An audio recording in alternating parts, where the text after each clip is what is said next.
Petugas Subdit Renakta Polda Metro Jaya melakukan rekonstruksi kasus aborsi di apartemen Basura, Jatinegara, Jakarta Timur.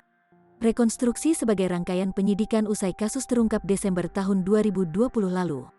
Kanit 3 Subdit 5 Renakta Polda Metro Jaya Kompol Abriansyah Harahap mengatakan praktik yang dijalankan 3 tersangka itu sedikitnya sudah menjaring 10 pasien. Dalam rekonstruksi ini, terdapat 15 adegan yang diperagakan. Rekonstruksi digelar dengan menghadirkan 4 orang pelaku, 3 pelaku yang berpura-pura menjadi tenaga kesehatan, dan 1 pelaku yang merupakan pasien aborsi. Sebanyak 15 adegan diperagakan dalam rekonstruksi ini. Rekonstruksi diawali dengan pertemuan para pelaku dengan calon pasien di lobi mal apartemen. Para pelaku kemudian mengajak calon pasien ke tempat praktik yang berada di Tower C lantai 27, apartemen Basura. Setelah melakukan aborsi, para pelaku membuang janin bayi ke dalam toilet.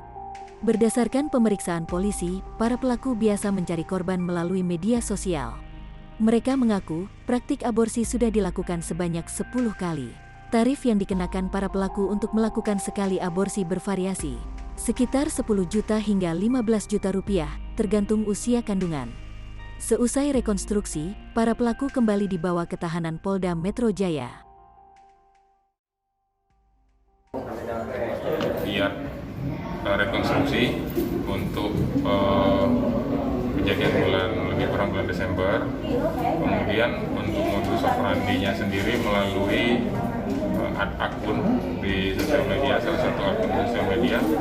Kemudian untuk kegiatan rekonstruksi ini juga saat ini dilaksanakan dari 15 adegan.